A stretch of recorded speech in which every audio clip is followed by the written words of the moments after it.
நமஸ்காரம். அனைவருக்கும் இனிய பக்தியுடன் கூடிய சிவராத்திரி நல்வாழ்த்துக்கள். எண்ணிய முடிதல் வேண்டும், நல்லவே எண்ணல் வேண்டும், தென்னிய நெஞ்சம் வேண்டும், தெளிந்த நல் அறிவு வேண்டும் என்ற பாரதியின் வரிகளை தியானித்து இன்றைக்கு ஸ்ரீவத்சத்தில் 7வது சிவராத்திரி கொண்டாடப்படுகிறது. கௌஸ்துபத்தின் முதல் சிவராத்திரி விமர்சையாக கொண்டாடப்பட்டு கொண்டு வருகிறது. முதல் கால பூஜை விமர்சையாக முடிந்தது. இன்னும் ஒரு 30 பேருக்கு மேலே கலந்துட்டுருப்பேலாம். குட். முதல் காலத்தில் என்ன பண்ணில்? சிவசகஸ்ரநாமம். Very good. அடுத்து என்ன பிளான் 2வது காலத்தில்?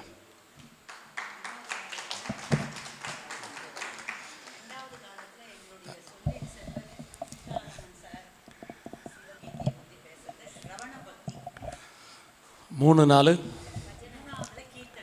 Very good. ஸோ முதல் சிவராத்திரியே 4 கால பூஜையா கௌஸ்துபத்தில். ஸோ மங்களாம்பிகை சமேத கல்யாண சுந்தரேஸ்வரருக்கு இன்றைக்கு சிவராத்திரி விமர்சையாக கொண்டாடப்பட்டு வருகிறது.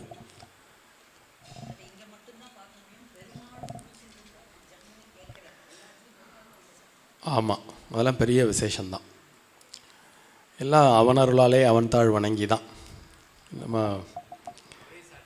ஆமாம்,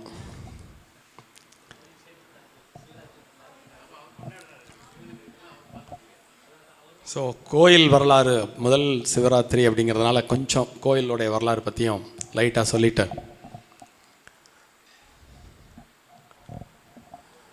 உங்களுக்கு எல்லாருக்கும் தெரியும், ஸ்ரீவத்சத்தில் ஸ்ரீனிவாச பெருமாள் ஆலயம், அமிர்தகடேஸ்வரர் ஆலயம் அப்படின்னு 2 ஆலயங்கள் எதிரெதிரே நிறுவப்பெற்று 2க்குமே ஒரு பெரும் பேருண்டு. ஸ்ரீ அண்ணா அவர்கள் பூமி பூஜை செய்து ஸ்ரீனிவாச பெருமாள் நாமகரணம் சூட்டி கும்பாபிஷேகம் சேவிக்கப்பட்ட பிறகு அங்கே சிவாலயம் எழுப்பலாம் என்ற பொழுது ஸ்ரீ அண்ணாவே அதற்கும் பெயர் சூட்டி அமிர்தகடேஸ்வரர் அப்படின்னு பெயர் சூட்டி கும்பாபிஷேகத்துக்கு வந்திருந்து சிறப்பித்தது நீங்கள் எல்லாரும் அறிந்ததே. ஒரு ஆலயம் எழுப்புதல், அதற்கு மகான்களுடைய ஆசீர்வாதம் கிடைத்தல் என்பதெல்லாம் வெகு நிச்சயமாக நம்ம கையில் உள்ள விஷயம் இல்லை. அதெல்லாம் எந்த பூர்வ ஜென்மத்திலோ செய்த புண்ணியத்தின் விளைவு என்றே கூற வேண்டும். அந்த வகையில் கௌஸ்துபம் அப்படின்னு இந்த ப்ராஜெக்டை யோசிக்கும் பொழுது எப்பொழுதும் அடியேன் ஸ்ரீ அண்ணாவை கலந்து கொண்டு தான் ஒரு காரியம் செய்வது வழக்கம். அப்படி ஒரு நாள் திருவிசநல்லூரில் போயிட்டு நான் உள்ளே நுழையும் போதே, அந்த புது ப்ராஜெக்டுக்கு கௌஸ்துபம் தானே பேர் வச்சுருக்கேன் அப்படின்னார். இது நிறைய மகாபெரியவாளுடைய அனுபவங்களை நிறைய பேர் சொல்ல நீங்கள் கேட்டிருக்கலாம். அது மாதிரி ஸ்ரீ அண்ணாவோட எனக்கு சில அருமையான அனுபவங்கள் உண்டு. இன்ஃபேக்ட் அன்றைக்கி ஒரு யாரும் இல்லாத சமயத்தில் இந்த புது ப்ராஜெக்ட் பற்றி அண்ணாட்ட பேசிவிட்டு அவர்கிட்ட ஒரு ஒப்புதல் வாங்கிட்டு வர்றதுக்கு அது தான் பிளான். நான் இங்கேருந்து போகிறேன். அவருடைய சிஷ்ய கோடிகளோட உட்காந்து பேசின்னு இருந்தார். இந்த என்டர் ஆகி நான் உள்ளே போயிட்டு நமஸ்காரம் கூட பண்ணலை. போய் அந்த அவகாசத்துக்குள்ளே உன்னோட புது ப்ராஜெக்டுக்கு கௌஸ்துபம் தானே பேர் வச்சுருக்க அப்படின்னார். அப்போது சொன்னேன், நீங்களே நாமகரணம் சுட்டியாச்சுமே, கௌஸ்துபம் தான் அதோட பேர் அப்படின்னு சொல்லி அப்படி ஆரம்பிச்சது. அப்புறம் அதில் கொஞ்சம் சவுண்டை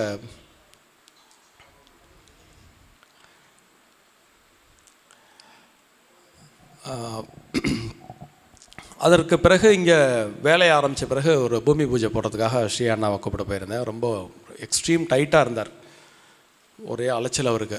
அதனால் என்ன பண்ணார்னா, நீ பூஜையை போட்டுருவோம், மானசீகமாக நான் கூட இருக்கேன் அப்படின்னார். அவர் சொன்ன பிறகு நம்ம அதுக்கப்புறம் வெயிட் பண்ணக்கூடாது இல்லையா. அதனால் அன்றைக்கி அவர் எந்த தேதியில் சொன்னாரோ அந்த தேதியில் நான் இங்கே பூமி பூஜை போட்டுட்டு அங்கே அந்த பிரசாதம்லாம் எடுத்துகிட்டு ஸ்ரீ அண்ணாவை பார்க்குறதுக்கு கும்பகோணத்தில் அவர் சப்தாகமம் சொல்லிட்டு இருந்த ஒரு நேரம் போயிட்டு சாயங்காலம் கொண்டு போய் காமிச்ச உடனே நாளைக்கு காத்தால வந்துடுவேன் அப்படின்னார். அந்த பிரசாதத்தெல்லாம் வாங்கிட்டு தீர்த்தம் வாங்கி அவர் ஒரு வாய் பருகிட்ட நமக்கும் கொடுத்து, அதெல்லாம் நீங்கள் பார்த்துருப்பீங்க அவருடைய அந்த குணாதிசயங்களெல்லாம். ரொம்ப குறைவர இந்த பிரேமையை அள்ளி அள்ளி அள்ளி கொட்டுவார் அவர். ஸோ பர்சனலாக என்ன சொன்னார்னா, நீ நாளைக்கு காத்தால் இங்கே பிரபோதனத்துக்கு அப்போ வா அப்படின்னார். சரின்ட்டு அடுத்த நாள் காலையில் நானும் லலிதாவும் பார்க்க போயிருந்தோம்.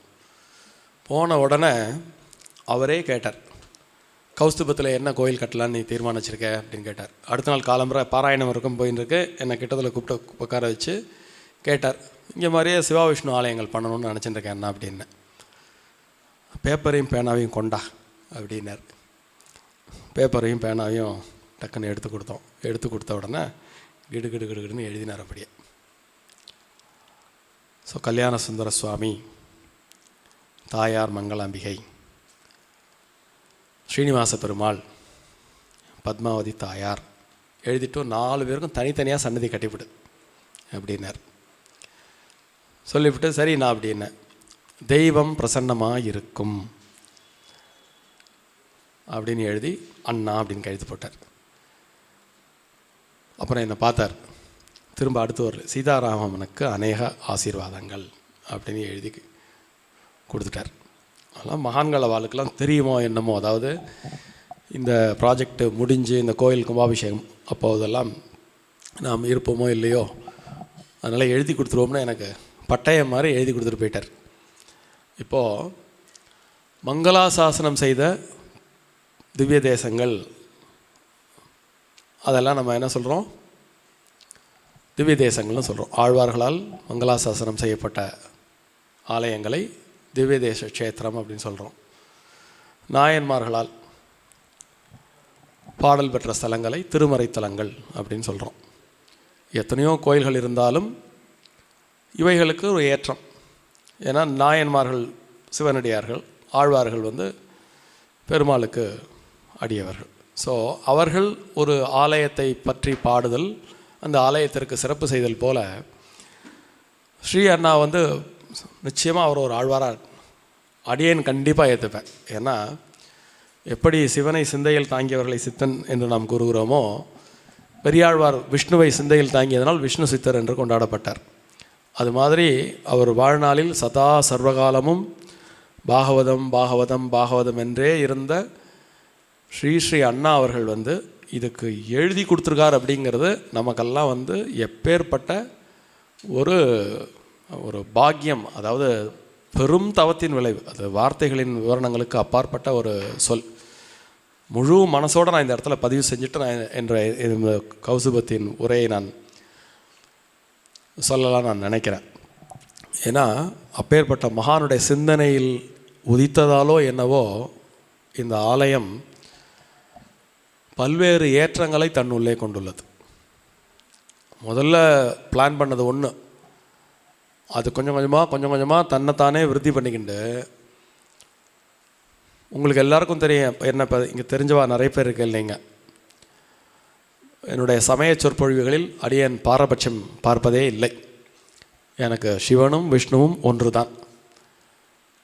இது அத்வைதத்தை அனுசரிக்கிறவாளுக்கு கிடைக்கக்கூடிய ஒரு பெரும்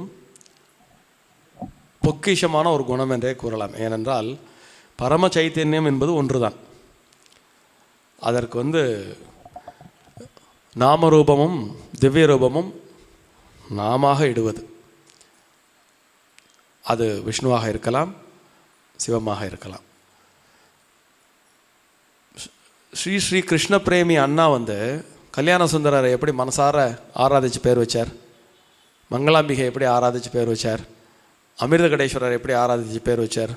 ஸோ மகான்களுக்கெல்லாம் அந்த பரம சைத்தன்யத்திற்கு எந்த விதமான வேறுபாடும் கிடையாது. அவர்கள் யாரை பார்த்தாலும் அந்த சைத்தன்ய ரூபமாகவே பார்க்கக்கூடிய ஒரு பெரும் பண்பு விடுகிறது. இந்த எதுக்கு இந்த பீடிகை சொல்கிறேன்னா, இங்கே இந்த 4 தனித்தனி விமானங்கள், கல்யாண சுந்தரேஸ்வரருடைய விமானமும் தனி விமானம், ஸ்ரீனிவாச பெருமாளுடைய விமானம் தனி விமானம், மங்களாம்பிகை தனி விமானம், பத்மாவதி தாயார் தனி விமானம், மற்றதெல்லாம் சன்னதிகள். நவகிரக சன்னதி, பைரவருக்கு சன்னதி, விநாயகருக்கு சன்னதி, முருகனுக்கு சன்னதி, ஆஞ்சநேயருக்கு சன்னதி, இவைகளெல்லாம் subshrines. This 4 are prime vimanas. இப்போது சைவமும் வைணவமும் ஒன்றுன்னு நம்ம சொல்லிகிட்டு இருக்கோமே, இங்கே ஸ்தூலத்திலே ஒன்றாக்கிட்டோம். பார்த்தல, ரெண்டனுடைய விமானத்தையும் ஒரு பெரும் கூரையால் இணைத்து சைவம் அண்ட் வைஷ்ணவம் அண்டர் ஒன் ரூஃப். இன்றைக்கி நம்ம பேச போகிற சப்ஜெக்ட்டுக்கும் இது ஒரு ப்ரிலூடாக இருக்கும். இந்த கோயில் வரலாறு ஒரு ப்ரிலூடாக இருக்கும். ஸோ கொஞ்சம் சமய வரலாறு அப்படிங்கிறதுக்கு முந்தி மனிதகுல வரலாறை பார்த்தோம்னா, இறை நம்பிக்கையையும் இறைவனையும் புரிந்து கொள்வதற்கு அது ஏதுவாக இருக்கும். நம்ம தமிழை பற்றி சொல்லும்போது கூட சொல்லுவோம் இல்லையா, கல் தோன்றி மண் தோன்றா காலத்து முன் தோன்றி மூத்த மொழி அப்படின்னு. ஸோ அது ஒரு இனம் சார்ந்து ஒரு பெருமிதமாக நாம் சொல்லக்கூடிய ஒரு சொல்லாடல். ஸோ மொழியியல் ஆராய்ச்சி வழி பார்த்தாக்க தமிழ் தொன்மையான மொழி என்பதில் எவ்விதமான மாற்று கருத்தும் கிடையாது. இந்த கல் தோன்றி மண் தோன்றே காலத்துங்கிற அந்த ஒரு பாயிண்ட்டை நம்ம எடுத்துப்போம். பிரபஞ்ச உருவாக்கம், அதில் உயிர்களின் உருவாக்கம், மனிதன் தோன்றி வளர்ந்து, பேச்சு அப்படிங்கிற ஒரு மீடியம், ஒருத்தன் நினைக்கிறத இன்னொருத்தனுக்கு கூட சொல்ல முடியாது. ஸோ அந்த வாழ்வியல் வளர்ச்சி அப்படிங்கிற ஒரு விஷயம் வந்து பார்த்திங்கன்னா, ஆதி காலத்தில் உணவு தேடுதல், ஒரு வேளை சாப்பாட்டுக்கும் அடுத்த வேளை சாப்பாட்டுக்கும், எங்கே காலம்பர சாப்பாடு, எங்கே மத்தியான சாப்பாடு, எங்கே ராத்திரி சாப்பாடு, எங்கே ஷெல்டர், அப்படி நீங்கள் கொஞ்சம் I want you to really imagine ஆதி மனிதன் எப்படி வாழ்ந்திருப்பான் அப்படிங்கிறத. ஸோ அவனுக்கு நிரந்தரமான ஒரு இடம் கிடையாது, நிரந்தரமான சாப்பாடு கிடையாது. ஸோ முதல்ல உடை கூட இல்லாமல் தான் ஆரம்பத்தில் தெரிஞ்சாங்க. அதுக்கப்புறம் தான் உடை பற்றிய பிரஜை வந்தது. அதுக்கப்புறம் வந்து எங்கேயோ ஒரு தடவை சாப்பிட்டுட்டு ஒரு கொட்டையை வீசி எறியும் பொழுது அந்த கொட்டை முளைக்கிறத பார்த்தான். அதுக்கப்புறம் தான் ஓஹோ இப்படி விதைச்சாக்க கரெக்டாக வளரும் போல் இருக்குது அப்படின்னு விவசாயத்தை கண்டுபிடிச்சான். விவசாயம் கண்டுபிடிச்ச பிறகு தான் ஷெல்டர், ஓகே சாப்பாட்டுக்காக நம்ம அங்கங்கே அலைய வேண்டாம், நம்ம தான் இப்போ விவசாயம் பண்ண ஆரம்பிச்சிட்டோம், நம்ம இங்கே ஒரு குடிசை போட்டுன்னு இருக்கலான்னு அப்படியே வந்தான். முதல் உணவு, உடை, உறைவிடம். இந்த தன்னிறைவு ஆன பிறகு கடவுள் பற்றிய சிந்தனை அவனுக்கு ஏற்பட்டது. இதுக்கெல்லாம் யாருக்கு வரணும்? ஸோ ஆரம்ப காலத்தில் அவன் என்ன பண்ணான்னாக்க, காலம்பரை அவனுக்கு வெளிச்சம் தரக்கூடிய சூரியன் தான் அவனுடைய முதற் கடவுள். தாகத்தை தீர்க்கக்கூடிய தண்ணீர் 2வது கடவுள். உயிர் கொடுக்கக்கூடிய காற்று 3வது கடவுள். நல்லா யோசனை பண்ணி பாருங்கள். ரிக்வேதம் வந்து இந்த 3 பேரை பற்றி தான் கடவுளாக பேசும். ரிக்வேதத்தில் கடவுளர்கள், முதற் கடவுளர்கள் யார்? சூரிய பகவான், வாயு பகவான், வருண பகவான். ஸோ இயற்கை வழிபாடு அப்படின்னு ஆரம்பிச்சது. அப்புறம் கொஞ்சம் கொஞ்சமாக அதுக்கப்புறம் வந்து பேசுகிறதுக்கு மொழி கண்டுபிடிச்சான். மொழி கண்டுபிடிச்ச பிறகு எல்லாத்துக்கும் காரண காரியம் தேட ஆரம்பித்தான்.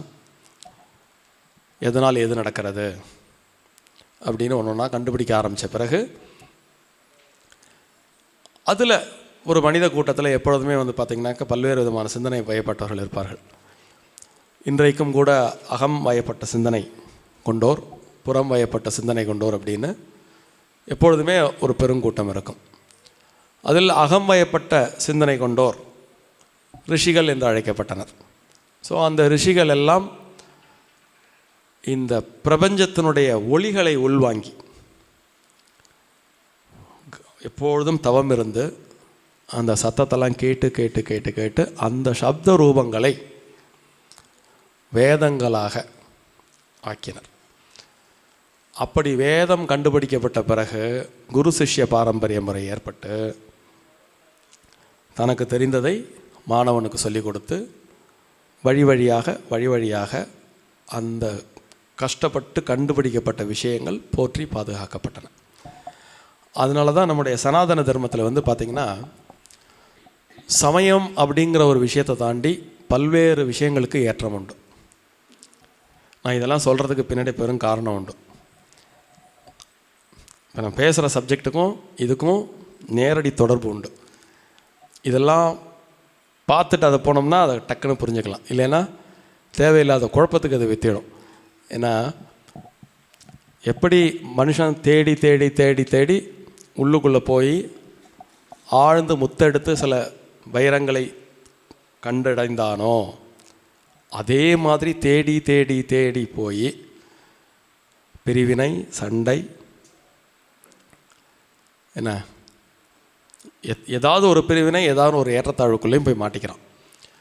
அதுக்குள்ளே போய் நம்ம மாட்டிக்கப்படாதுங்கிறதுக்கு தான் இந்த பூர்வ பீடிகை. ஏன்னா இங்கேருந்து நம்ம போனோம்னா அது சரியாக எவால்வேட் பண்ண முடியும். எதனால் எது நடக்குதுங்கிறத கொஞ்சம் எவால்வேட் பண்ண முடியும். ஸோ அகக்காட்சியாக ரிஷிகள் கண்ட பிரபஞ்ச ரகசியங்கள் வேதங்களாயின. அந்த வேதங்கள் வழி வழியாக கடத்தப்பட்டது. வேதங்களில் எல்லா விதமான தத்துவங்களும் வந்தது. இயற்கை கடவுள் வந்தார், ருத்ரன் வந்தார், விஷ்ணு வந்தார், பிரம்மன் வந்தார். கடவுள் சார்ந்தது மட்டுமல்லாமல் இயற்கை சார்ந்ததாகவும், அதன் பிறகு கோள்கள் சார்ந்ததாகவும், பிரபஞ்ச உருவாக்கம், இப்படி வேதங்கள் பேசாத விஷயமே இல்லைங்கிற அளவுக்கு அந்த 4 வேதங்கள் துல்லியமாக எல்லாத்தையுமே, அதாவது சமயம் சார்ந்து, அறிவு சார்ந்து, ஞானம் சார்ந்து, வாழ்க்கைக்கு தேவையான வைத்தியம், நீங்கள் அதர்வண வேதத்தில் வைத்தியம்லாம் வரும், வைத்தியம் சிற்பமெல்லாம் அதர்வண வேதத்தில் வரும். ஸோ இந்த 4 வேதங்களுக்குள்ளே எல்லாமே வந்துடுறது. சமயம், கடவுள், இயற்கை, வாழ்வியல் முறை, வைத்தியம், ஜோசியம், வானியல் எல்லாம் வந்துடுறது. அதே மாதிரி மனிதர்களுக்குள் அறிவில் ஏற்றத்தாழ்வுகள். இதை உணர்ந்தவர் உண்டு, உணராதவர் உண்டு, உணர மறுப்பவர் உண்டு, இல்லை என்று சொல்வோர் உண்டு. எப்பொழுதுமே மனிதன் தோன்றிய காலத்திலிருந்தே லோகோ பின்ன ருச்சி அப்படிங்கிறதும் உண்டு. அப்போது ஒரு தீசிஸ் இருந்தால் ஒரு ஆன்டி தீசிஸ் இருக்கும். ஆனால் ரெண்டும் கலந்து சிந்தசிஸ் வரணுமில்ல. அந்த சிந்தசிஸுக்குள்ளே வலுக்கட்டாயமாக நம்ம நுழைய மாட்டோம். ஒன்று தீசிஸ் பக்கத்தில் இருப்போம், இல்லைன்னா ஆன்டி தீசிஸ் பக்கத்துக்குள்ளே போவோம். ரெண்டையும் கலந்த சிந்தசிஸுக்குள்ளே வரவே மாட்டோம். அந்த சிந்தசிஸை பிடிக்கிறாங்க பாருங்கள், அவங்கெல்லாம் ஞானிகள் ஆகிடுவாங்க. அவங்களுக்கு அந்த வேறுபாடே இருக்காது. ரெண்டுக்குள்ளே உள்ள விஷயத்தையும் பார்ப்பாங்க, அவங்க நடுவில் நிற்பாங்க. ஸோ இந்த வேதங்களுடைய நுட்பமான தலம் இருக்குது பார்த்தீங்களா. யஜுர்வேத காலத்திலேயே வேள்விகள்லாம் வந்துடுச்சு. வேள்விகளெல்லாம் தனியாக நம்ம ஒரு நாளைக்கு அந்த சப்ஜெக்ட் பேசலாம். வேள்விகளெல்லாம் வந்து பியூர் சயின்ஸ். அதாவது அகத்திலே கண்டெடுத்த தெய்வத்தை ஒரு முறைப்படுத்தப்பட்ட ஒரு அக்சஸ் எப்படி பண்ணுறது அப்படிங்கிறத நமக்கு சொல்லிக் கொடுத்தது தான் வேள்விகள் எல்லாம். அதெல்லாம் மிகவும் பொருள் கொண்டவை. ஸோ அந்த யஜுர்வேதத்தினுடைய எழுச்சிக்கு பிறகே வந்து மனிதன் வந்து இறைவனை அடைதல் சுலபம் என்கிற நிலைக்கு போயாச்சு. ஆனால் புலன் வழி வாழ்க்கைக்கு உட்பட்டு உழன்று பேதம் கற்பித்து தன்னைத்தானே அழித்து கொள்வதில் தன்னுடைய எனர்ஜியை பூரா அவன் செலவு பண்ணிட்டான். ஸோ அது ஒரு மிக முக்கிய காரணம். அதனால் வேதங்களுடைய உட்பொருள் யாருக்கும் புரியல. அப்போ வேதங்களுடைய உட்பொருளை நிறைய படித்தவங்க ரிஷி பெருமக்கள் எல்லாம் உபநிடதங்களாக்கி அதனுடைய சாராம்சத்தை கொண்டு சேர்த்தனர். உபநிடதங்களை புரிந்து கொள்வதற்கும் ஒரு குறிப்பிட்ட அறிவு தேவைப்பட்டது. எல்லாராலையும் அதை புரிஞ்சுக்க முடியல. அப்போது அதை மறுபடியும் கற்றறிந்த பெரியோர் வந்து மீண்டும் ஒரு எளிமைப்படுத்தி புராணங்களாக மாற்றினர். இப்போ நமக்கு வந்து இதுக்கு ஒரு சிஸ்டமேட்டிக்கான ஒரு தகவல் உண்டு. என்ன தகவல் அப்படின்னா, வியாச பகவான் 18 புராணங்களை எழுதினார். அதுவும் நீங்கள் புராணங்களில் இப்போ நீங்கள் நைமிசாரணத்து மகரிஷிகளை வந்து சூதமாமுனிவர்கிட்ட பேசின உரையாடல்கள் தான் பெரும்பாலும் புராண வடிவில் நமக்கு கிடைக்கிறது. இந்த 14 புராணங்களையும் இயற்றியதாக நமக்கு வழி வழியாக வந்த தகவல் பை வியாசர். ஸோ வியாசர் போன்ற ஒரு மகரிஷி இந்த வேதங்கள் உபநிடதங்கள் இதில் உள்ள உட்கருத்துக்களை பாமர மக்களுக்கு சென்று அடையும் வண்ணம் புராணங்களாக ஆக்கி நமக்கு தந்திருக்கின்றனர். ஸோ இப்போது வேத காலத்தை பற்றி எல்லாருக்கும் ஒரு இன்டர்நேஷ்னல் லெவலில் ஒரு டிபேட்டே இல்லாத ஒரு காலம் உண்டு. கிமு 2500க்கும் கிமு 5000க்கும் இடைப்பட்ட காலம் வேதகால நாகரிகம். வேதங்களெல்லாம் டெவலப் ஆனது ரிக்வேதத்தினுடைய காலமாக எவ்வளோ மோசமாக எல்லா ஃபில்டரும் போட்டாலும் BC 1700 போய் நிற்கும் அது. ஸோ BC 1700லேருந்து BC 1000க்குள்ளே 4 வேதமும் எமர்ஜ் ஆகிடுறது. அதன் பிறகு நிறைய விஷயங்கள் வருது. பின்னாடி புத்த மதம் வருகிறது, சமண மதம், அதெல்லாம் பின்னாடி திரும்ப மறுபடியும் சைவம் வைணவம் இதெல்லாம் எழுச்சி அடைகிறது. இப்போது இந்த வேதத்தில் சஜஸ்டிவாக அத்வைதம் வந்து விடுகிறது. ஸோ அந்த அத்வைத தத்துவம் தான் அல்டிமேட் அப்படிங்கிறத புரிஞ்சுண்டு உபநிடதங்களில் பல உபநிடதங்கள் நமக்கு சொல்லக்கூடியது அத்வைதம் சத்தியம்ங்கிறது வந்துடுறது. இருந்தாலும் மக்களுடைய வாழ்வியல் புரிதலுக்கு ஏற்ப சமயத்தில் பல்வேறு விதமான விஷயங்கள் பின்பற்றப்பட்டன, ஏற்றுக்கொள்ளப்பட்டன. பின்னர் இதிகாசங்கள் வந்தன. ஸோ வேதங்கள், உபநிடதங்கள், இந்த புராணத்துக்கு கொஞ்சம் முன்பண் உண்டு. இதிகாசத்துக்கு முன்பு வந்ததா இதிகாசத்துக்கு பின்பு வந்ததா அப்படிங்கிறதுக்கு வரலாற்று ரீதியாக சில டிபேட்ஸ் உண்டு. அது எது எப்படி வச்சுருந்தாலும் நீங்கள் இதிகாசம் முன்னாடி வந்ததுன்னே வச்சுப்போம். புராணத்தினுடைய காலமாக வரலாற்று ஆய்வர்கள் சொல்லக்கூடிய காலம் கிபி 4-5ஆம் நூற்றாண்டில் தான் புராணங்களுக்கான ட்ரேசஸ் கிடைக்கிறதா வரலாற்று ஆய்வாளர்கள் சொல்கிறாங்க.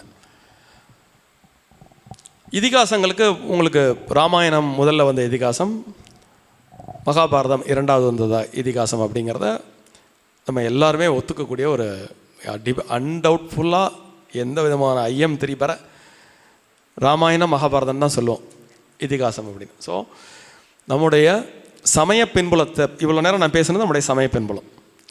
வேதம், இதிகாசம், வேதம், உபநிடதம், இதிகாசங்கள், புராணங்கள். ஒரு வரலாற்று மாணவனாக நான் கிட்டத்தட்ட இதிகாசங்களுக்கு பிறகு புராணம் வந்ததாக நானே கொஞ்சம் என்னுடைய புரிதலுக்கு உட்பட்டு நான் ஒத்துப்பேன்னா, ரியல் ட்ரேசஸ் 4ஆம்-5ஆம் நூற்றாண்டில் தான் இந்த நம்ம புராணங்கள் பற்றின ட்ரேசஸ் நமக்கு கிடைக்கிறது. பட் இப்போ ராமாயண மகாபாரதம்லாம் அதுக்கு முந்தி இருந்ததை சங்க இலக்கியங்கள் பதிவு செய்கிறது. ஸோ அப்போ இதிகாசங்கள் முன்பு வந்தது அப்படின்னே வச்சுப்போம். இப்போ இது எது எப்படி பார்த்தாலும் ராமாயணம் முதல்ல வந்தது அப்படிங்கிறத யாரும் மறுத்து பேச முடியாது. இப்போ இன்றைய தலைப்பிற்கு வருவோம். இந்த தலைப்பு என்னென்னா சிவகீதை. இந்த சிவகீதையை பற்றி நேராக பேசிட்டு போக வேண்டியதானே, எதுக்கு இவ்வளோ பூர்வ பீடிகை அப்படின்னு கேட்டால், நான் சமய சொற்பாழ்வாளர் கிடையாது. நான் அது இங்கே ஒரு டிஸ்க்ளைமர் போட்டுக்கிறேன் பார்க்குறவாளுக்கெல்லாம். நான் பேசிக்கலி ஏ ஹிஸ்டோரியன் என்ன, and my basic interest lies in Indian philosophy, history, religion and culture. இத்தனையிலையும் இன்ட்ரெஸ்ட் இருந்தாலும் அந்த குரோனாலஜி அப்படிங்கிறது என்னை அறியாமல் என்னுடைய சப்கான்சியஸ் ப்ராசஸ் பண்ணும். அதனால தான் இவ்வளோ பூர்வ பீடிகை. கீதை அப்படின்னு நம்ம கேட்டாலே நம்ம முதல்ல நம்ம நினைவுக்கு வருவது எது? பகவத்கீதை. ஆனால் உங்களுக்கு எல்லாருக்கும் தெரிஞ்சிருக்கும், ஒரு தகவல் சொல்கிறேன். There are 26 Gitas available. எத்தனை? 26 கீதைகள் நம் சனாதன தர்மத்தில் உண்டு. அவற்றில் மிகவும் புகழ்பெற்றது, எல்லோரிடமும் சென்று சேர்ந்தது பகவத்கீதை. பகவத்கீதை கேள்விப்பட்டிருக்கோம், உத்தவ கீதை கேள்விப்பட்டிருக்கோம். பட் சிவகீதை அப்படிங்கிறது நம்ம கேள்விப்படவே இல்லையே அப்படிங்கிறது எல்லாருடைய கேள்வியாக இருக்கும். இப்போ இங்கே இருக்கிறவங்களையே சிவகீதையை பற்றி கேள்விப்படாதவங்க கை தூக்குங்க. ஸோ மெஜாரிட்டி சிவகீதை பற்றி கேள்விப்படலை. ஆனால் do you know, Shiva Gita is prior to Bhagavad Gita. ஏன் தெரியுமா? இப்போ நம்ம இதிகாசம் பற்றி பேசின்னு வந்தோமா? இதிகாசத்தில் 2 இந்திய பெரும் இதிகாசங்களே எது முதல்ல வந்தது? ராமாயணம். ஸோ இந்த சிவகீதை இடம்பெறும் படலம் ராமாயணத்தில் உள்ளது. 2வது இதிகாசத்துலேயும் வருது, நிறைய பேர் அதை கடந்து போயிடுவாங்க. மகாபாரதத்திலையும் சிவசகஸ்ரநாமமும் வருகிறது, சிவகீதையும் வருகிறது. ராமாயணத்தில் வால்மீகி தெள்ள தெளிவாக சொல்லலை. அது ஒரு காரணமாக நம்ம எடுத்துக்கலாம். வால்மீகி ராமாயணத்திலே சிவகீதை எடுத்தாளப்பட்டிருக்கிறதுங்கிறத பட்டவர்த்தனமாக சொல்லலை. ஆனால் சஜஸ்டிவாக கடந்து போயிருக்கார். அது எப்படி அப்படின்னா, சீதையை ராவணன் தூக்கி சென்றவுடன்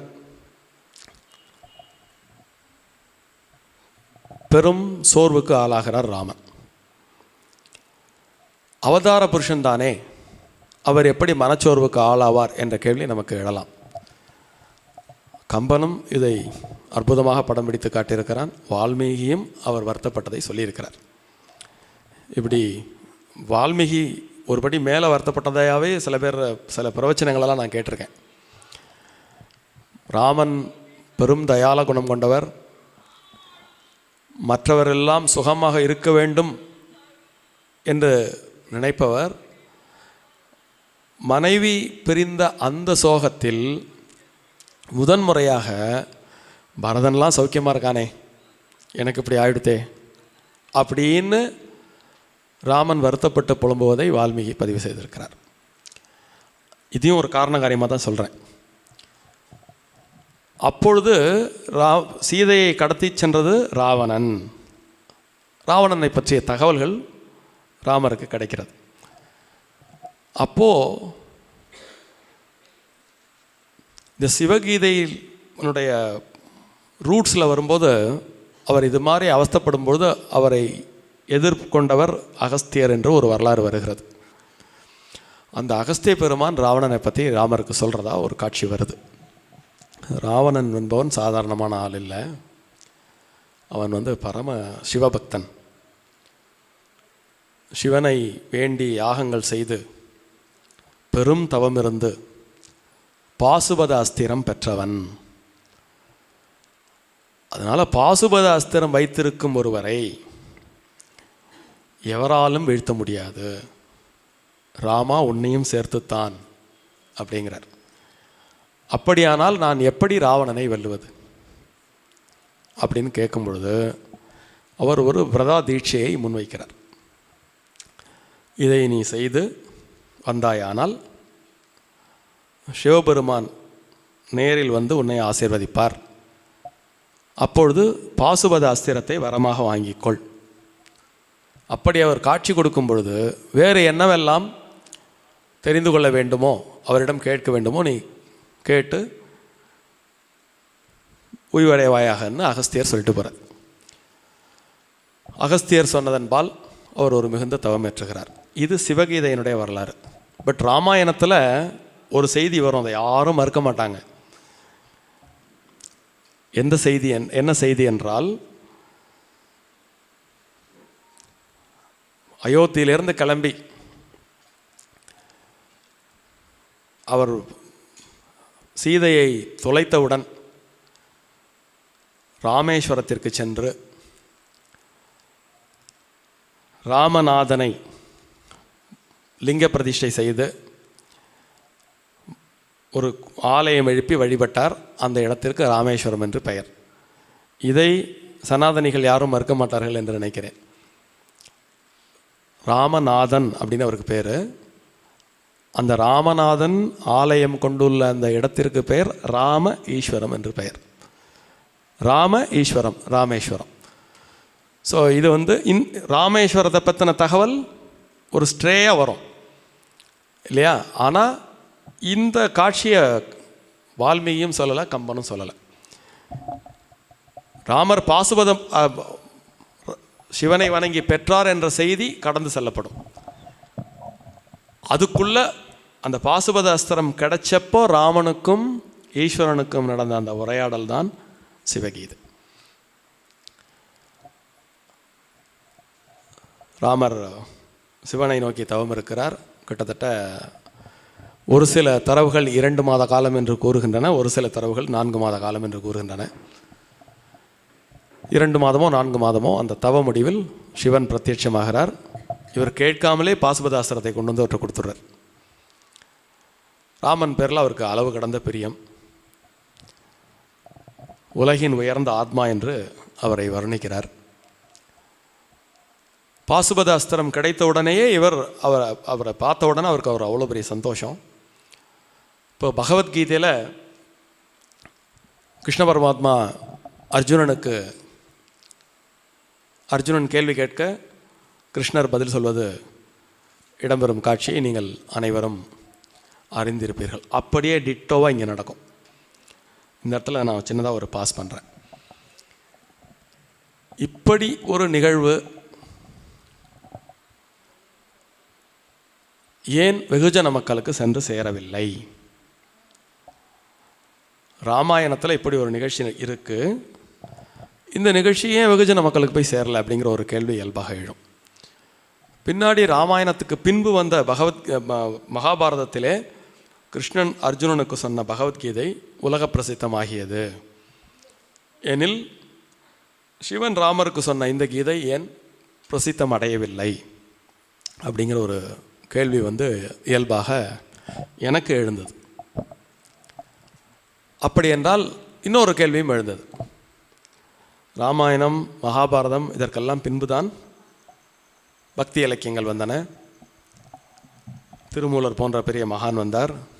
ஆதிசங்கரர் போன்ற அவதார புருஷர்கள் பின்னாடி வந்தார்கள்.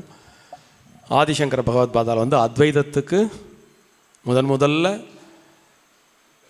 எஸ்டாப்ளிஷ் பண்ணார். அத்வைதம்ங்கிற ஒரு தத்துவம் முன்னாடி சஜஸ்டிவாக உபநிடதங்கள்லாம் அத்வைதம் இருந்தாலும் அத்வைதம்ங்கிற ஃபிலாசபியை உலகத்துக்கு ஒரு ஃப்ரேம் போட்டு கொடுத்தது ஆதிசங்கர பகவத்பாதால் தான்.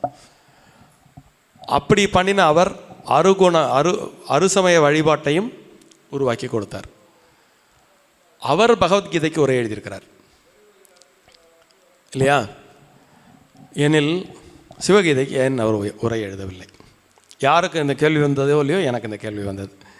என்ன அப்போது அவ்வளோ பெரிய மகான் எல்லாத்துக்கும் உரை எழுதினவர் பகவத்கீதைக்கு சிவகீதைக்கு ஏன் எழுதவில்லை? ரெண்டாவது, பகவத்கீதை எடுத்தாளப்பட்டது போல் சிவகீதை ஏன் எடுத்தாளப்படவில்லை? இது யாருடைய குற்றம்? இப்படி கொஞ்சம் நீங்கள் மாணிக்க வாசகர் கால ஆராய்ச்சி ஒரு தாட் ப்ராசஸ் பண்ண மாதிரி சிவகீதையினுடைய இந்த ஆரிஜின் இப்போ இன்றைக்கி ஏதோ ஒரு ரூபத்தில் அது இருக்குதானே, இது இருக்கிறதுக்கு எது காரணம்? மறைஞ்சதுக்கு எது காரணம்? இருக்கிறதுக்கு எது காரணம்? அப்படிங்கிறத கொஞ்சம் நீண்ட நெடிய ஒரு ஆய்வுக்கு அடியேன் உட்படுத்தினேன். அப்படி உட்படுத்தும் பொழுது பிரம்மாண்டமான சில தகவல்கள் கிடைத்தது. இப்போது இந்த அத்வைத்த மடத்தில் ஆதிசங்கரர் இதை பற்றி சொல்லலையே தவிர, ஆதிசங்கரர் சொல்லாமல் விட்டதுக்கான காரணமும் எனக்கு தெரிஞ்சு போச்சு. பின்னாடி இந்த ஆய்வு பண்ணதில் தெரிஞ்சது. இன்றைக்கு அத்வைத்த மடத்தில் ரொம்ப தென்னிந்தியாலேயும் ரொம்ப ஃபேமஸாக இருக்கக்கூடிய காஞ்சி மடம், ஸ்ருங்கேரி மடம், அத்வைதத்தை ஃபாலோ பண்ணக்கூடிய மடங்கள் இல்லையா? இப்போ இவங்க யாராவது இதுக்கு ஒர்க் பண்ணியிருக்காங்களா அப்படின்னு ஒரு சிறு ஆய்வு பண்ணப்போ ஒர்க் பண்ணியிருக்காங்கங்கிற தகவல் வந்தது. முதல்ல நம்ம காஞ்சி மடத்தினுடைய 57வது பீடாதிபதி ஸ்ரீ பரசிவேந்திர சரஸ்வதி சுவாமிகள் 57வது பீடாதிபதி 1539 1866 வரைக்கும் இருந்தார். ஸோ 1586 1586 1539 1586 வரைக்கும் 57வது பீடாதிபதியாக இருந்த ஸ்ரீ பரசிவேந்திர சரஸ்வதி சுவாமிகள் சிவகீதைக்கு ப்ராப்பராக பாஷ்யம் எழுதியிருக்கிறார். ஸோ ஸ்ரீமடம் இதை பாஷ்யத்துடன் பதிவு செய்திருக்கிறது. அதனால் சிவகீதை இல்லைன்னு யாரும் சொல்ல வேண்டாம். சிவகீதை இருந்திருக்கிறது. பாரம்பரியமான சங்கர மடம் அதை 16ஆம் நூற்றாண்டிலே பக்காவாக பதிவு செஞ்சிருக்கு. 1600 1623 வரைக்கும் ஸ்ருங்கேரி பீடாதிபதியாக இருந்த ஸ்ரீ ஸ்ரீ ஸ்ரீ அபினவ நரசிம்ம பாரதி அவர் பிரம்மாண்டமாக ஒரு பாஷ்யம் எழுதியிருக்கார். 16 அத்தியாயங்களோட சிவகீதைக்கு. ஸோ சிவகீதை வந்து கைவிடப்படவில்லை, புறந்தள்ளப்படவில்லை. எதனாலேயோ மக்கள் ஃபாலோ பண்ண மாட்டாங்க, அது என்னன்னு தெரில. பீடாதிபதிகள் முன்னெடுத்தும் பீடாதிபதிகள் பாஷ்யம் எழுதியும். இதில் ஒரு மைனஸ் பாயிண்ட் என்னென்னா, இப்போ நான் சொன்ன 2 பேருமே வடமொழியில் எழுதினாங்க. அதனால் தமிழில் வந்து அது அவ்வளோ பெரிய ஃபெமிலியாரிட்டிக்கு வரலை. நார்த் இந்தியாவில் இதை பற்றி சிவகீதையினுடைய தொடர் இருப்பு நார்த் இந்தியாவில் பதிவு செய்யப்பட்டிருக்கு. சிவகீதையும் சரி, சிவசகஸ்ரநாமம் சரி, இந்தியாவெங்கிலும் ஈவன் நார்த் ஈஸ்டர்ன் சைடில் கூட நல்லபடியாக இது வந்து தொடர்ச்சியாக ஃபாலோ பண்ணப்பட்டு வந்திருக்கு. பட் தமிழ்நாட்டிலையும் வந்து பார்த்திங்கன்னா ஒரு காலகட்டத்தில் அது ஏற்றம் பெற்றது. அது 1886 மருவூர் பக்கத்தில் பிரம்மஸ்ரீ கணேச சாஸ்திரிகள்னு ஒருத்தர் 773 ஸ்லோகத்துக்கு தமிழில் 20 வருடம் முனைந்து பாடுபட்டு இந்த சிவகீதையை தமிழ்படுத்தினார். அது 1906 அச்சுக்கு வந்தது. ஸோ கிட்டத்தட்ட இப்போ இருந்து பார்த்தீங்கன்னா ஒரு 120 வருஷத்துக்கு முந்தைய அது தமிழ்நாட்டிலும் பிரசித்தி அடைந்து இருந்தது. அதில் இன்னொரு பியூட்டி என்னென்னு கேட்டிங்கன்னா, கும்பகோணத்தினுடைய சங்கர மடம் இருக்கு இல்லையா, கும்பகோணத்தில் ஒரு சங்கர மடம் இருக்குது, எல்லாருக்கும் தெரியும் தானே. இந்த கும்பகோணத்தில் உள்ள சங்கர மடத்தில் ஒரு பெரிய லைப்ரரி இருந்தது. அந்த லைப்ரரியில் அதிகம் இருந்த புத்தகம் சிவகீதை தான். அப்படின்னா 1914 மும்பையில் அந்த சன்ஸ்கிரிட் வெர்ஸ் வந்து ஒரு 779 ஸ்லோகங்களோட உள்ள சிவகீதை வந்து பிரம்மாண்டமாக பப்ளிஷ் ஆச்சு. அது சன்ஸ்கிரிட்டில். ஸோ இப்போ இந்த 20ஆம் நூற்றாண்டுடைய பிகினிங் ஸ்டேஜில் இந்தியாவெங்கிலும் தமிழகம் உட்பட சிவகீதை செழித்து வளர்ந்து இருந்திருக்கிறது. எங்கே விட்டு போச்சு, எப்படி விட்டு போச்சு அப்படிங்கிறது நமக்கு தெரியல. ஆனால் அது அப்போ நீங்கள் எப்போ ஆரம்பிச்சது, குறைஞ்சபட்சம் நமக்கு புராணங்களுடைய வயசை கிபி 5ஆம் நூற்றாண்டு என்று வைத்து கொண்டாலும் பத்ம புராணத்தில் உத்தரபாகத்தில் தெள்ள தெளிவாக இந்த உரையாடல் பதிவு செய்யப்பட்டிருக்கிறது. ஸோ வரலாற்று ரீதியாக ஒரு டைமிங்னு நீங்கள் எடுத்துட்டா கூட 5ஆம் நூற்றாண்டிலிருந்து சிவகீதை புழக்கத்தில் இருந்திருக்கிறது. ஆனால் எப்படி அது, அதாவது அன்றாட பயிற்சியிலோ அல்லது ஈவன் தத்துவ பின்பலத்திலையும் கூட சிவகீதை, இப்போ நீங்கள் பகவத்கீதைக்கும் சிவகீதைக்கும் ஒற்றுமையும் உண்டு, வேற்றுமையும் உண்டு. சங்கர பகவத்பாதால் ஏன் இதுக்கு எழுதலை அப்படிங்கிறத வந்து என்னுடைய சிற்றறிவுக்கு எட்டிய வரை சங்கர பகவத்பாதால் வந்து மகாபாரதத்திலேருந்து 3 விஷயங்களுக்கு உரை எழுதியிருக்கிறார். நான் ஏற்கனவே விஷ்ணு சஹஸ்ரநாமத்தை பற்றி பேசும்போது நான் அன்றைக்கி அதை பற்றி குறிப்பிட்டிருந்தேன். அவர் இறைவனை அறிய முக்குணங்களை கடக்க வேண்டும், அதாவது ஞானம் பெறுதல் அப்படிங்கிற ஒரு விஷயத்தை நாம் எடுத்துக்கொண்டால், இறைவன் குணாதீதன், நிர்குண பிரம்மம் என்றே நாம் கூறுவோம். குணங்களை உடையவன் இறைவனாக இருக்க முடியாது என்ற ஒரு கருத்துண்டு. இப்போ நீங்கள் ஓரளவுக்கு அறிவியல் மாணவர்கள், யங்ஸ்டர் ஒருத்தவங்க இருக்காங்க, அதனால் அவங்களுக்கு தெரிஞ்சிருக்கும். இங்கே சயின்ஸ் வந்து தண்ணியை பற்றி ஒரு ஃபார்முலா சொல்லு, தண்ணியினுடைய குணம் சொல்லு அப்படின்னு வேதியியலில் கேட்டிங்கன்னா நிறமற்றது, மனமற்றது, சுவையற்றது அப்படிம்போம். ஸோ எதனுடைய மூலக்கூறும் எடுத்துக்கொண்டால் ஒரு பியூராக ஒரு விஷயத்தினுடைய ப்ராப்பர்ட்டி அப்படின்னு எடுத்துட்டோம்னா, நீரினுடைய தன்மை என்ன அப்படின்னா நிறமற்றது, மனமற்றது, சுவையற்றது. அதே மாதிரி கடவுளுடைய குணம்னு நீங்கள் அடிப்படையாக எடுத்திங்கன்னா அவர் நிறமற்றவர், மனமற்றவர், சுவையற்றவர், வடிவற்றவர். ஸோ அந்த நிர்குணம் அப்படிங்கிற ஒரு விஷயத்தில் தான் நீங்கள் ஞானம் என்ற நிலையை அடைய முடியும். ஸோ பகவத்பாதால் வந்து அந்த 3 குணங்களை கடப்பதற்கு இதிகாசத்திலிருந்து இதிகாச நாயகர்களுக்கு அங்கங்கே உள்ள விஷயங்களை அதை உரை எழுதினார். ஸோ திருதராஷ்டிரனுக்கு சனத்சுஜாதியர் சொன்ன அந்த சனத்சுஜாதியம் வந்து தமோ குணத்திலிருந்து விடுபடுவதற்கான சூத்திரங்கள் அங்கே பகிரப்பட்டது. அதற்காக சங்கர பகவத்பாதால் அதற்கு உரை எழுதினார். அதன் பிறகு ரஜோகுணத்தில் தோய்ந்த அர்ஜுனனுக்கு அந்த குணங்களிலிருந்து தாண்டி பற்றின்றி ஒரு காரியத்தை எப்படி செய்வது அப்படின்னு ஒரு ரஜோகுணத்தை அடைந்தவருக்காக சொல்லப்பட்ட பகவத்கீதைக்கு பாஷ்யம் எழுதினார். அதன் பிறகு விஷ்ணு சகஸ்ரநாமத்திற்கு உரை எழுதினார். விஷ்ணு சகஸ்ரநாமம் யாரால் சொல்லப்பட்டது? தர்மருக்கு பீஷ்மரால் சொல்லப்பட்டது. தர்மர் சாத்விக குணம் நிறைந்தவர், பீஷ்மரும் சாத்விக குணம் நிறைந்தவர். ஸோ இந்த 3 குணங்களுக்கும் 3 விதமான விஷயங்கள் மகாபாரதத்தில் எடுத்தாளப்பட்டன. அந்த 3 குணங்களையும் கடப்பதற்காக அதற்கு விளக்கம் தேவைப்பட்டது. அதனால் சங்கர பகவத் பாதால் இந்த 3ஐயுமே கொண்டு போய் அத்வைதத்தில் நிப்பாட்டியிருப்பார். அது அவருடைய ஸ்பெஷாலிட்டி. அப்படி என்றால் சிவகீதைக்கு ஏன் அவர் எழுதவில்லை அப்படிங்கிற ஒரு கேள்விக்கு நேரடியான ஆன்சர், சிவகீதை பேர்லேயே சொல்கிறது சிவம் சர்வம், அது வேறு எதுவுமே பேசலை, ஞானத்தை பற்றி மட்டுமே பேசுகிறது. அதனால் அதுக்கு பாஷ்யம் எழுத வேண்டிய தேவை ஏற்படவில்லை. இது ஒரு புரிதல். இது தப்பாக கூட இருக்கலாம், அல்லது எங்கேயாவது அவர் எழுதியிருந்தார்னு பின்னாடி நமக்கு தெரிஞ்சதுன்னா நம்ம எடுத்துப்போம். ஆனால் இது வரைக்கும் டு மை நாலெட்ஜ் ஆதிசங்கர பகவத்பாதால் சிவகீதைக்கு பாஷ்யம் எழுதலை. முதலாக எழுதப்பட்டது பரசிவேந்திர சரஸ்வதி சுவாமிகள் காஞ்சி பீடாதிபதி தான் முதல்ல அதுக்கு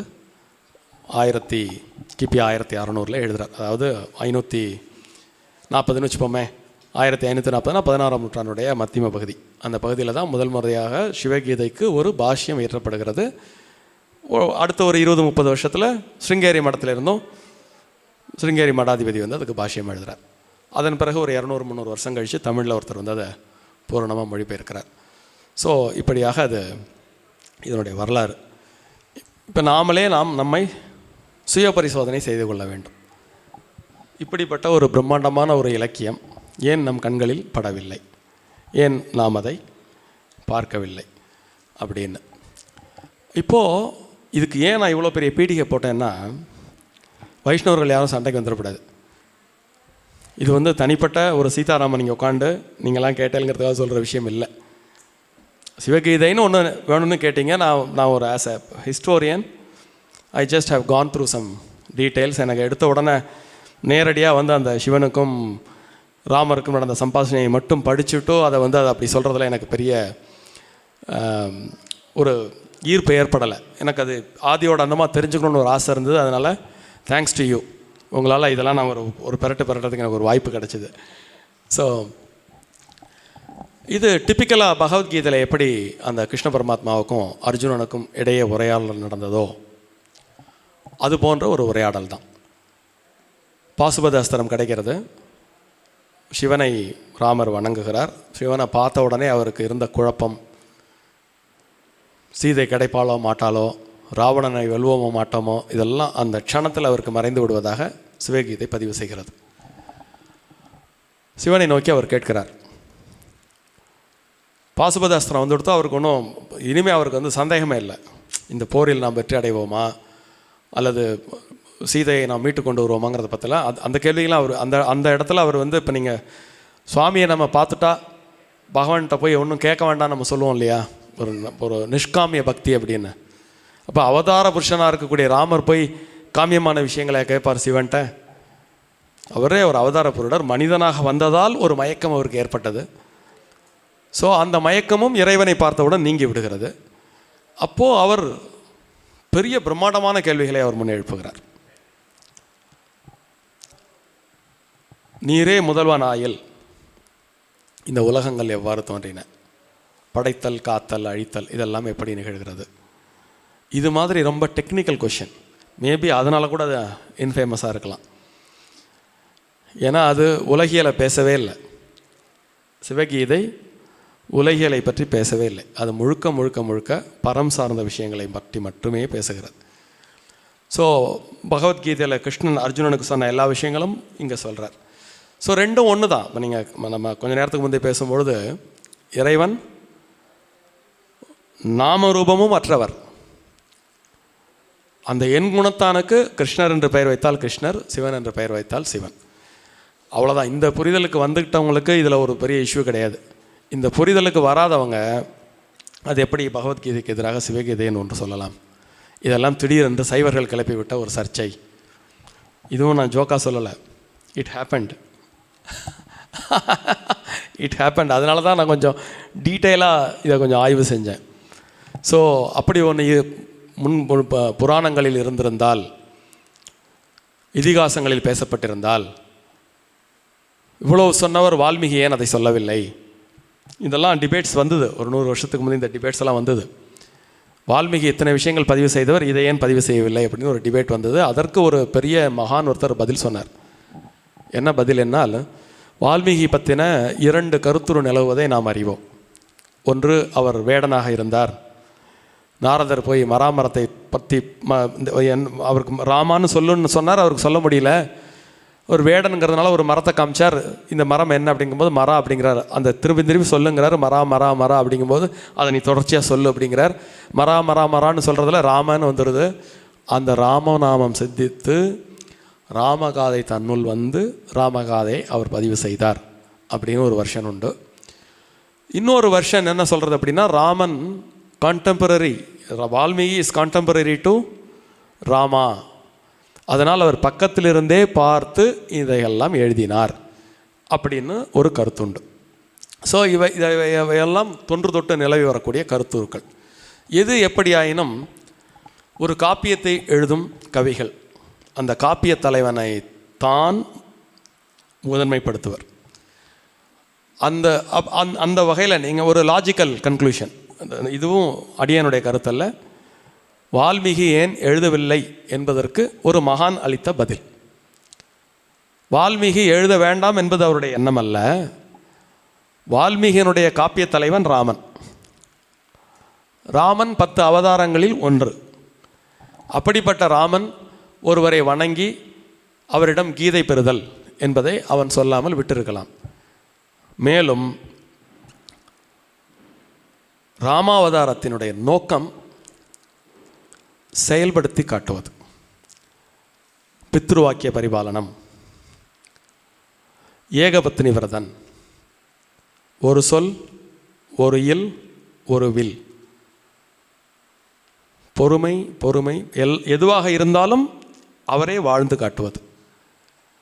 ஸோ இங்கே அறம்பொருள் இன்பம் வீடு பெறுங்கிற ஒரு விஷயம் வந்து அங்கே முதன்மைப்படுத்தப்படவில்லை. அதனால் அறம் சார்ந்தது, பொருள் சார்ந்தது, இன்பம் சார்ந்தது எல்லாவற்றையும் வால்மீகி தெளிவாக விளக்கியவர். மறைப்பொருளை விட்டு விடுதல் இயல்பென்க அப்படின்னு சொல்லியிருப்பார். இது ஒரு வியாக்கியானத்துக்கான ஒரு பதில் என்றும் எடுத்துக்கொள்ளலாம், அல்லது அவர் சரியாகவே யோசித்து சொல்லியிருக்கார் அப்படிங்கிறத எடுத்துக்கலாம். அது கேட்பவர்களுடைய எண்ணம் சார்ந்தது. எது எப்படியோ பாசுபத அஸ்திரம் அவர் பெற்றார் என்பது உண்மை. ராவணனை வெல்வதற்கு பாசுபத அஸ்திரம் அவருக்கு தேவைப்பட்டது என்பது உண்மை. அந்த பாசுபத அஸ்திரத்தை கொடுக்கக்கூடிய வல்லமை உள்ள ஒரே ஒரு கடவுள் சிவன்தான் என்பதிலும் மறுப்பு சொல்வதற்கில்லை. ஸோ நம்முடைய புராண இதிகாசங்களை பற்றிய ஒரு அடிப்படை அறிவு உள்ளவர்களுக்கு இது தெளிவாக தெரியும். இந்த இடத்திலே இதை இவ்வளோ வலிந்து சொல்வதற்கு காரணம், இது சைவ வைணவ பிரச்சனை வந்துடவே கூடாது. நம்ம அந்த ஃபேக்ட் படி தான் போகணும். சிவகீதை சொல்லப்பட்ட இடமாக பத்ம புராணம் குறிப்பிடக்கூடிய இடம் அந்த தண்டகாரண்யத்தில் வந்து சீதையை இழந்து பரிதவிக்கும் ராமருக்கு அகஸ்தியர் யோசனை சொல்லி சிவபிரதா தீட்சை என்ற ஒன்றை இவர் மேற்கொண்டு சிவனிடம் வரம் வாங்கியதை பத்மபுராணம் பதிவு செய்கிறது. ஸோ பத்மபுராணத்தின் படி இந்த கீதை அந்த உரையாடல் வந்து எப்படி பகவத்கீதையில் ஏற்படுத்தப்பட்ட அதே கிட்டத்தட்ட உரையாடல் தான். யார் மூலம் என்று சொல்லும்பொழுது அங்கே கண்ணன் என்னெல்லாம் சொல்கிறாரோ அது அப்படியே இங்கே சிவன் ராமனுக்கு சொல்வார். ஸோ அங்கே அர்ஜுனன் கேட்கக்கூடிய சில கேள்விகள் போல் இங்கு ராமரும் சில கேள்விகள் கேட்பார். ஸோ அந்த கேள்விகளுக்கெல்லாம் பதில் சொல்லி முடித்த உடனே பரிபூர்ணமாக ராமரை அவர் ஆலிங்கனம் செய்து கொள்கிறார். அதோட அந்த அந்த சிவகீதை என்ற அந்த நூல் எதை சொல்லுகிறது என்றால், முழுக்க முழுக்க இவங்க 2 பேருக்கும் இடையில ஏற்பட்ட ஒரு உரையாடலை தெளிவாக பதிவு செய்திருக்கார். அந்த உரையாடல் வந்து ரொம்ப டெக்னிக்கலாக போகும். நம்ம அதை வேணும்னா இன்னொரு நாள் வந்து வெர்ஸ் பை வெர்ஸ் பின்னாடி பார்க்கலாம். அது டோட்டலாக ஃபுல்லாக டெக்னிக்கல். அது வந்து இறை அனுபவம், மூல அனுபவம் எந்த மூலத்திலிருந்து எது பிறக்கிறது என்ற அனுபவம் சார்ந்த விஷயங்களே சிவகீதை. ஒரு விஷயத்தை வேண்டுமானால் நான் இங்கே குறிப்பிடுவது இதனுடன் தொடர்புடையதாகவும் சற்று தூண்டக்கூடியதாகவும் அமையும் என்று கருதுகிறேன். நான் ஒரு சில ஆண்டுகளுக்கு முன்பு ஒரு ஆங்கில நாவல் ஒன்று வாசித்தேன். அது எதற்காக என்றால் உங்களுக்கெல்லாம் தெரியும், நான் திருக்காசவிசம் என் திருமந்திரம்னு ஒரு புத்தகம் எழுதியிருந்தேன், உங்களுக்கு எல்லாருக்கும் தெரியும். அப்போது நார்த் இந்தியாவிலேருந்து உள்ள நிறைய விஷயங்களை படிக்கிறதுக்கு எனக்கு ஒரு தூண்டுகோலாக அமைந்த ஒரு தருணம் அது. நான் நிறைய திருக்காசவிசம் சார்ந்த நூல்கள் வாசித்தேன். அப்படி நூல்களை தேடும் பொழுது என் கண்ணிலே பட்ட ஒரு அற்புதமான நாவல் ஒன்று, த இம்மார்டல்ஸ் ஆஃப் மேலுகா அப்படின்னு அந்த நாவலுடைய பெயர். அதை எழுதியவர் அமித் திரிபாதி அப்படின்னு ஒரு ஆசிரியர். ஒரு அற்புதமான ஒரு நாவல். அந்த நாவலுடைய தொடக்கமே கிபி 1900 கைலாஸ் மானசரோவர் அங்கேருந்து ஆரம்பிக்கும். அந்த கதைக்கும் இதுக்கும் தொடர்பு உண்டு, அதனால தான் இதை சொல்கிறேன். அந்த கதையின் நாயகன் சிவன். அவர் திபெத்திலிருந்து இந்த மெலுகா அப்படிங்கிற ஒரு நகரம் அந்த காலகட்டத்தின் அடிப்படையில் பார்த்திங்கன்னா ஸ்ரீநகர் பக்கத்தில் இருக்கக்கூடிய ஒரு சிறு நகரம். அதில் அவர் ரொம்ப அந்த சைவத்தையும் வைணவத்தையும் ரொம்ப அவ்வளோ அழகாக ஒருங்கிணைச்சிருப்பார். சிவ சத்துவம் என்பது என்ன அப்படிங்கிறத அந்த நாவலின் ஊடே ரொம்ப அழகாக கொண்டு போய் அதை நம்ம ஒரு 4 வேதங்கள் வளர்ந்தது, அறிவியல் வளர்ந்தது, எல்லாம் சொன்னோம் இல்லையா. கூடவே ஏத்திசமும் வளர்ந்ததுன்னு ஒன்று சொன்னோம் இல்லையா. நீங்கள் இன்னும் வரலாறு என்ன சொல்லுதுன்னா, ஹைட் ஆஃப் அதர்வண வேதம், பிகினிங் ஆஃப் புத்தா. ரீசன் கேட்டிங்கன்னா, ஒரு சென்டரில் இல்லாமல் விலகி செல்லும்பொழுது ஏற்படக்கூடிய அபாயம், அந்த அபாயத்தை நியூட்ரலைஸ் பண்ணுறது தான் அந்த நாவலுடைய நோக்கம். ஸோ அந்த நியூட்ரலைஸ் பண்ணுறவரும் சிவன். பேரே சிவன் தான், அந்த கேரக்டருடைய கதாநாயகன் பேரே சிவன் தான். அவர் திபெத்தின் இளைஞன், கைலாஸ் மானசரோவர்லேருந்து ஸ்ரீநகருக்கு வருவார். அந்த ஸ்ரீநகரை பற்றி, ஸ்ரீநகருங்கிறது உங்களுக்கு தெரியும், ஜம்மு காஷ்மீருடைய தலைநகரம். அங்கே பக்கத்தில் மெலுகான்னு ஒரு கிராமம். அந்த கிராமத்தினுடைய அமைப்பை அவர் எப்படி சொல்லியிருப்பார்னா, ராமராஜ்யம் பற்றி கம்பன் சொன்னதை நீங்கள் படிச்சிருப்பீங்க, அதை அப்படியே சொல்லியிருப்பாருங்க. நன்கு திட்டமிட்ட கட்டப்பட்ட நகரம், கோவில் இருக்குது, குளம் இருக்குது, ஒவ்வொரு வீட்லேயும் தனியாக பாத்ரூம் இருக்குது. அது மாதிரி நீங்கள் சிந்து சமவெளி நாகரிகம், ஹரப்பா நாகரிகம் பற்றிலாம் நம்ம வரலாறு புவியியலில் படிப்போம்ல, அது மாதிரி அந்த மெலுகாங்கிற நகரத்தை பற்றின ராமராஜ்யங்கிறதே சொல்கிறார் அவர். இப்போ மாதிரிலாம் இல்லை, ராமராஜ்யத்தில் சொல்லப்பட்ட மாதிரி அந்த ஊர் இருந்தது. இருந்தாலும் இந்த சமயத்தினால் வரக்கூடிய இன்னொரு விஷயம் என்னென்னு கேட்டிங்கன்னா, கர்மான்னு ஒரு தியரி இருக்கு இல்லையா. இந்த கர்மா தியரியை சரியாக புரிஞ்சுட்டா பிரச்சனையே இல்லை. ஒரு தனி மனிதன் 1 to 1 இந்த கர்மா தியரியை பற்றி அணுகும்போது சரியாக புரிஞ்சுக்கிறதுக்கு 90% ஒரு வாய்ப்பு உண்டு. அதுலேயும் ஒரு 10% ஃபெயிலியராக வாய்ப்பு இருக்குது. பட் ஒரு பொது வெளியில் இந்த கர்மா தியரியை இம்ப்ளிமெண்ட் பண்ணும்போது ஏற்படக்கூடிய பிரச்சனைகள் இருக்குது பாருங்கள், அதை அந்த நாவல் அட்ரஸ் பண்ணும். இப்போது ஒருத்தன் பிறக்கும்போது பணக்காரனாக பிறக்கிறதுக்கும், கல்வியாளனாக பிறக்கிறதுக்கும், ஏழையாக பிறக்கிறதுக்கும், ஊனமுற்றவனாக பிறக்கிறதுக்கும் எது காரணம்னு ஆராயும் பொழுது நம்ம எளிமையாக நம்ம எந்த இடத்துல நிற்கிறோம், கர்மா.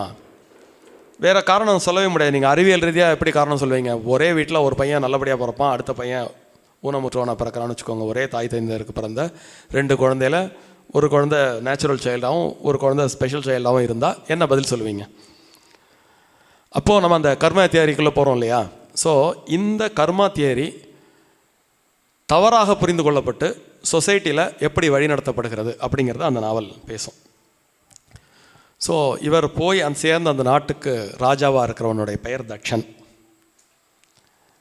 அந்த தக்ஷ கூட்டத்தில் அங்கே நிலவக்கூடிய அநீதிகளை போக்க சிவன் வருவார் அப்படிங்கிற நம்பிக்கையும் அவர்களுக்கு இருந்தது. அப்படி இந்த சிவன் என்பவர் அந்த ஊருக்குள்ளே போகும்பொழுது 2 குழுக்களுக்கு இடையில் ஒரு சண்டை நடக்கும். அந்த சண்டையில் பாதிக்கப்பட்டவங்க சைடில் நின்று இந்த சிவன் சண்டை போட்டு அந்த குரூப்பை காப்பாற்றுவார். அந்த சண்டை முடிஞ்ச உடனே அவருக்கு ஒரு சோமரசம் வழங்கப்படும். அந்த சோமரசத்தை குடிக்கும்போது அவருடைய தொண்டையில் வந்து நீளமாக மாறும். இவர் சாட்சாத் நீலகண்டன், சிவபெருமானே நம்மை காக்க வந்த ரட்சகர் அப்படின்னு எல்லாரும் கொண்டாட ஆரம்பிச்சிருவாங்க. கொண்டாட ஆரம்பித்து அவனை அழைச்சின்னு போய் அந்த நாட்டு ராஜாட்ட, நம்ம இத்தனை நாளாக நம்ம காத்துன்னு இருந்த அந்த சிவன் வந்து விட்டார், இவர் தான் நம்ம இந்த ஏற்றத்தாழ்வுகள் நம்மை காக்க போகிறார் அப்படின்னோடனே அவரும் அதை கொண்டாடி ஏற்றுக்கிறார். அப்போது அவருடைய பெண், அவள் பெயர் சதி என்று பெயர், அவள் அந்த கொண்டாட்டத்தில் கலந்து கொண்டதற்காக அந்த ஊரில் உள்ள ஒரு பெரிய குரூப் வந்து அதை எதிர்ப்பு தெரிவிக்கிறாங்க. ஏன் அப்படின்னு கேட்டிங்கன்னா, விகர்மான்னு ஒதுக்கி வைக்கிறாங்க. 2 விதமான விஷயங்களை இந்த கர்மா தியரி படி அவங்க ஃபாலோ பண்ணுறாங்க. ஒன்று, ஒரு பெண் திருமணம் செய்து கொண்டு குழந்தை பேற்றின் பொழுது குழந்தை இறந்துவிட்டால் அவள் போன ஜென்மத்தில் பாவத்தை சுமந்து கொண்டு வந்தவள், அதனால் அவளை ஊரை விட்டு ஒதுக்கி வச்சிடறது. ஸோ இந்த அதாவது சமுதாயத்தினுடைய இம்பேலன்சிங்காக ஒரு ஆண் எந்த காரணமும் இல்லாமல் திடீரென்று ஒரு நோய்க்கு ஆளாகுதல் அப்படின்னா, சில மாத்திரை மருந்தால் குணப்படுத்த முடியல, அப்போது அந்த ஊரில் என்ன வசதி இருக்கோ வைத்தியம், அந்த வைத்தியத்தால் குணமாகலைன்னா அவன் பாவி. ஸோ அவனையும் இந்த விகர்மாங்கிற ஒரு இதில் தள்ளி வச்சுருவாங்க. ஸோ அந்த புதிதாக வந்த அந்த சிவன் இந்த ஏற்றத்தாழ்வை பார்க்கிறார். அதன் பிறகு அந்த நாவல் வேறு வடிவம் எடுத்து இந்த சமுதாயம் ஒதுக்கி வைத்த அந்த சதியை காதலித்து மணந்து கொண்டு அந்த சமுதாய ஏற்றத்தாழ்வுகளை சரி செய்து விடுகிறார். கர்மா அப்படிங்கிறதுக்கு புதிய விளக்கம் கொடுக்குறார். ஒருத்தன் ஏற்கனவே பாதிக்கப்பட்டு இங்கே வந்திருக்கான்னா அவனை மேலும் பாதிப்புக்கு உள்ளாக்குவது வந்து கருணை ஆகாது. நீங்கள் சொல்கிற கர்மா தியரிலாம் உண்மைதான், அவன் ஏதோ போன ஜென்மத்தில் பண்ணியிருக்கான், இப்படி வந்துருச்சு அவனுக்கு. அப்போ அதுக்காக அவனை மீண்டும் ஒதுக்கி வச்சு அவனுக்கு எதுவுமே கிடைக்காம செய்கிறதுக்கு பேர் வந்து தீர்வு கிடையாது. ஸோ இதுக்கு பார்த்தீங்கன்னா மேலோட்டமாக சிவன் பேசுகிறது கம்யூனிசம் தியரி மாதிரி தெரியும். ஆனால் இங்கு அது கருணையாக பார்க்கப்படுகிறது. ஒரு பிரச்சனையை வந்து மேலும் அதிகப்படுத்தாமல் பிரச்சனைக்கு தீர்வு தான் காண வேண்டுமே தவிர. ஸோ அந்த நாவலில் ரொம்ப டெக்னிக்கலாக கொண்டு போவாங்க. சூரிய வம்சம், சந்திர வம்சம், இது எல்லாமே புராணங்கள்லேருந்து எடுத்திருப்பாங்க. திடீரென்று பார்த்தீங்கன்னாக்கா சந்திர வம்சத்தை சேர்ந்த நாகர்கள் எல்லாம் வந்து இவங்களை வந்து அட்டாக் பண்ணுவாங்க. ஒரு பிரச்சனையை அவர் தீர்த்து முடிப்பார், வேற ஒரு பிரச்சனை வரும். அப்போது இவர் யோசிப்பார், ஒருவருக்காக இன்னொருவரை கொள்வது தர்மம் அல்ல. அப்போ இதில் நம்ம தெரிஞ்சுக்க வேண்டிய விஷயம் என்னென்னா, 2 பக்கத்துலையும் இருக்கக்கூடிய பிரச்சனையை சரி செய்து சமப்படுத்துவது தான் அப்படின்னு அது ஒரு நவீன கால புராணமாக அது மாறும். இப்போ இந்த சிவகீதை இதை எதுக்கு இந்த இடத்துல கொண்டு வந்தேன்னா, சிவகீதையினுடைய தாத்பரியத்திற்குள் உருவாக்கம், கர்மா, ஞானம் இவைகளுக்கு இடையேயான இடைவெளியை ஆல்மோஸ்ட் 0 பண்ணியிருக்கோம். அது அந்த உரையாடல் இது தனித்தனியாக நிற்குதில்ல. What is creation, what is preservation, what is delusion, கர்மானா என்ன, இது ஏன் இந்த ஏற்றத்தாழ்வு வருகிறது, இது எல்லாத்துக்குமான விடையை அந்த சம்பாஷணை தீர்த்து வைக்கிறது என்பதாக கூறி, இந்த கௌஸ்துபத்தின் முதல் சிவராத்திரியில் சிவகீதை என்ற தலைப்பில் உங்களுடன் சற்று சிந்திக்க கிடைத்த வாய்ப்பை பெருவாய்ப்பாக எண்ணி நன்றி கூறி அமைகிறேன். நன்றி.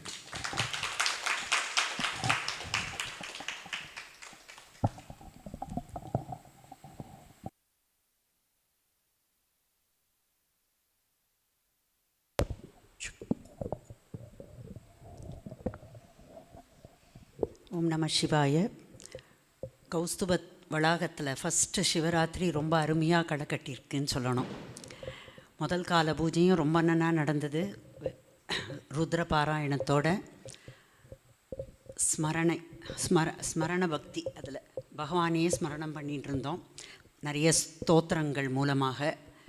அடுத்த கால பூஜை, 2வது கால பூஜையும் போது ஸ்ரவண பக்தி எடுத்துக்கலாம், சிவநாமத்தை ஸ்ரவணம் பண்ணலாம்.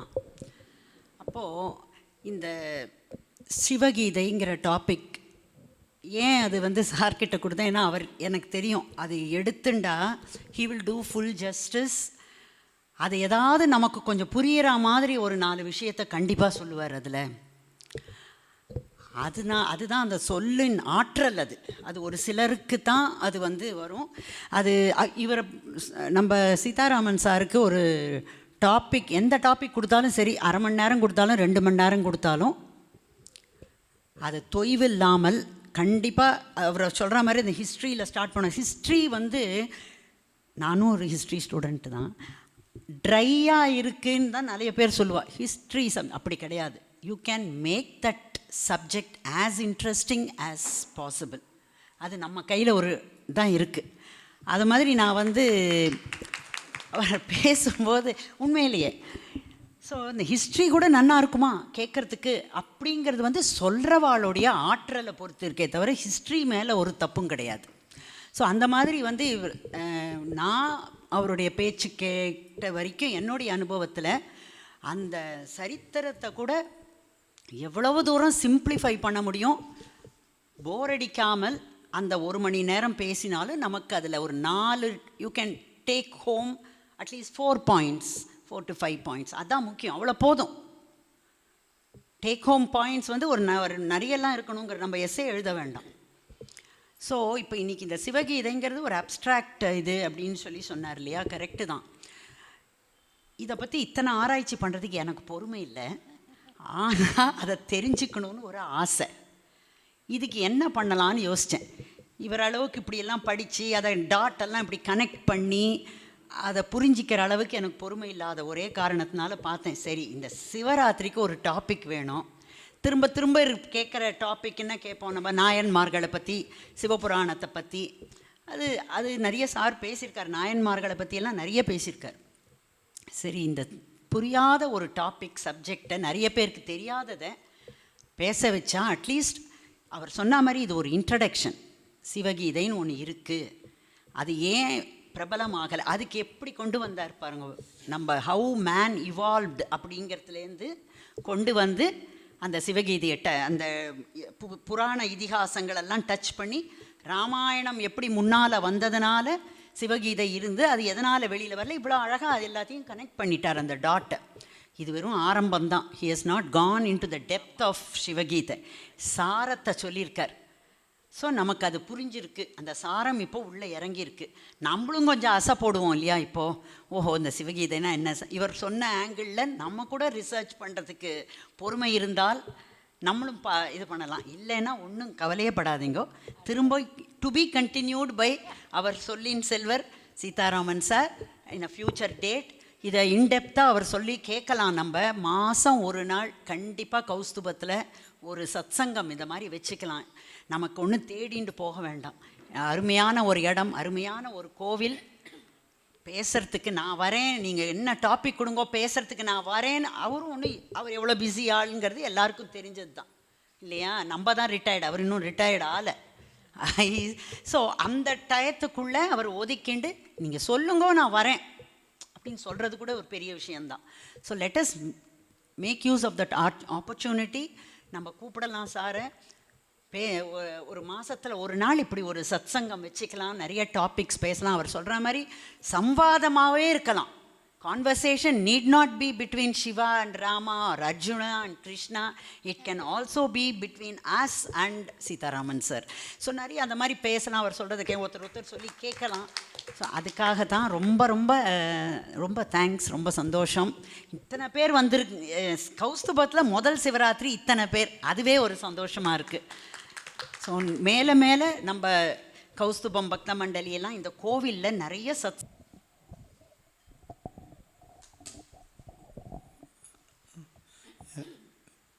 எல்லாருக்கும் நமஸ்காரம். அவர் சீதாராமன் சார் பேசுகின்ற போது ஏன் சிவகீதைக்கு விளக்கம் ஆதிசங்கரர் எழுதலை அப்படிங்கிறத ரொம்ப நல்லா சொன்னார்.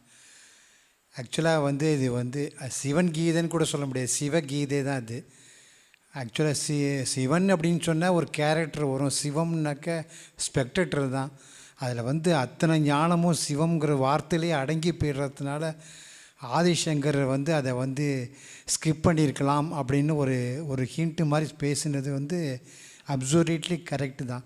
அந்த நாம் இந்த சிவம் அப்படி சொல்கிற போதுலேயே அதுலேயே வந்து அந்த கீதையோட சாராம்சம் வந்து டோட்டலாகவே அடங்கி போய்டுறது அப்படிங்கிற மாதிரி தான். சொன்ன மாத்திரத்துலேயே அந்த சமாதி நிலைங்கிற மாதிரி சொல்கிற மாதிரி அப்படி போயிடுறதுனால ஆதிசங்கர் அதை வந்து டச் பண்ணாமல் இருக்கிறதுக்கு வந்து அதை அது சொல்கிறதுன்னு வந்ததுனாக்கா அப்போ ஆதிசங்கர் வேலை சிவம் வேறு இல்லைங்கிற மாதிரி ஒரு உணர்வு வந்துருங்கிறதுனால அது ஸ்கிப் பண்ணியிருக்கலாம். கிட்டத்தட்ட அந்த மாதிரி இதில் தான் வந்து அவர் வந்து ஏன் வந்து ஆதிசங்கர் சொல்லலைன்னு சொன்னது வந்து ரொம்ப ஆப்டாக தான் இருந்தது. அந்த சிவம்ங்கிற வார்த்தையே வந்து பார்த்தோன்னாக்கா அவ்வளோ பவித்திரம், அவ்வளோ ஞானம் கொண்டது. அது பிரம்மா, அது வந்து அத்வைத நிலை அப்படிங்கிறதுலாம் ரொம்ப அழகாக இருந்த அந்த கண்டென்ட்டெல்லாம் சுருக்கி சொன்னது வந்து ரொம்ப ஆப்ட். எக்ஸாக்ட்லி.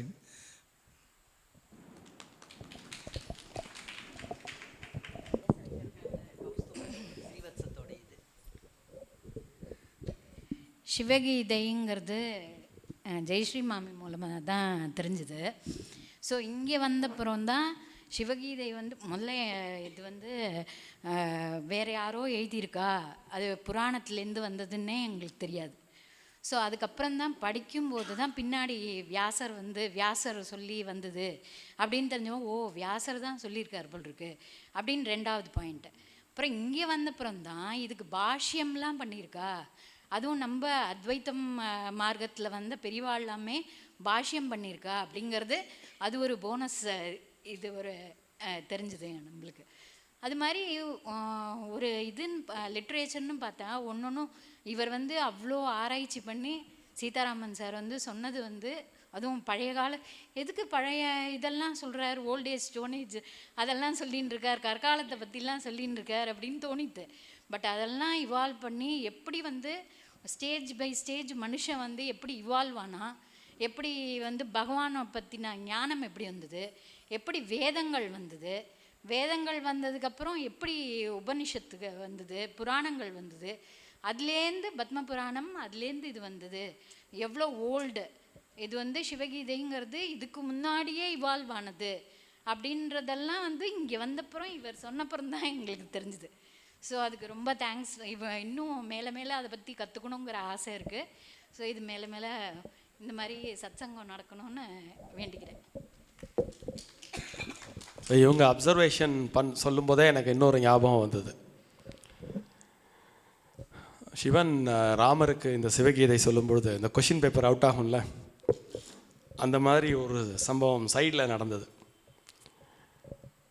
இதை முருகப்பெருமானும் கேட்டுருந்து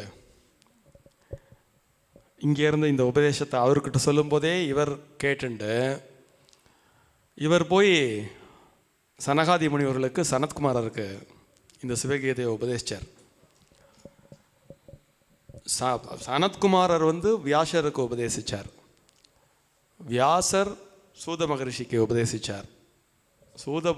புராணிகர் தான் மற்ற முனிவர்களுக்கெல்லாம் இதை சொன்னதா இன்னொரு பேரலாக ஒரு தகவல் உண்டு. ஸோ சிவகீதை 2 ரிசோர்ஸ் இருக்குது. ஒன்று டைரெக்டாக சிவன் டு ராமர், இன்னொன்று சிவன் டு முருகன் போய் கந்த புராணத்தில் வருது. கந்த புராணத்துலேயும் சிவகீதை இடம்பெறுகிறது. அதனால் இன்னொரு தகவல் உங்களுக்கு, கந்த புராணத்தில் சிவகீதை வருகிறது. ரைட்டு, நல்ல வேலை நீங்கள் சொன்னதுனால திடீர்னு மறுபடியும் ஞாபகம் வந்தது எனக்கு.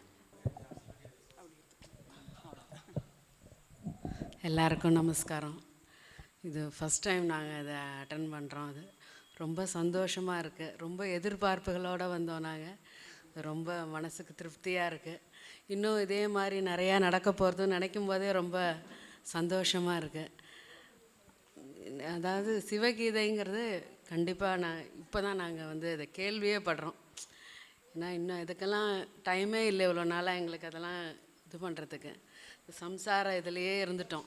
இப்போ தான் ஆன்மீகத்துக்குள்ளே வந்த மாதிரி ஒரு நினப்பு வந்திருக்கு எங்களுக்கு. ரொம்ப அற்புதமாக இருந்தது. அது ஆதி மனிதனில் ஆரம்பித்து அது எப்படியோ கொண்டு வந்து எல்லாத்தோடையும் இங்கே சொல்கிற மாதிரி வந்தது. மனசுக்கு ரொம்ப இதுவாக இருந்தது. நான் கூட நினச்சேன் எதுக்கு இதெல்லாம் ஆரம்பிக்கிறாரு அப்படின்னு நினச்சி.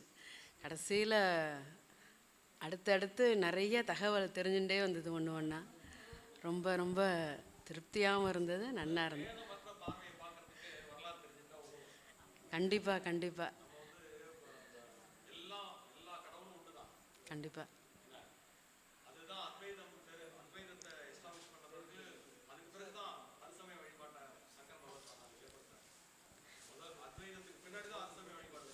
இல்லை, ஒரு மண்டபத்தில் ஹரிஹர பேதம் இல்லாமல் இருக்கிறது அதுக்கும் ஒரு இதுவாக சொன்னேன். அது ஒரு ரொம்ப அது ஒரு டச்சிங்காக இருந்தது. இதில் ரொம்ப சந்தோஷம். ஒன்றே ஒன்று நான் சொல்ல விரும்புகிறேன். இந்த சிவகீதை நான் இந்த நேரத்தில் என் தம்பியை கண்டிப்பாக நினச்சிக்கணும். ஏன்னா இந்த சிவகீதை சிவசகஸ்ரநாமம் எங்களுக்கு முதல்ல அறிமுகப்படுத்தினது வந்து ஆக்சுவலாக என்னோடய பிரதர் தான். அவன் அப்படி ஒரு சிவப்பித்து ஒரு இது, அதனால இதை வந்து சொன்னதுனால நானும் சார்கிட்ட ரிக்வெஸ்ட் பண்ணிட்டேன் அதை பற்றி இன்னும் கொஞ்சம் தெரிஞ்சுக்கலாமேன்ட்டு. ஸோ இந்த நேரத்தில் சார்கிட்ட தேங்க் பண்ணுற மாதிரி என் தம்பியும் நான் மானசீகமாக தேங்க் பண்ணுறேன். சந்தோஷப்பட்டு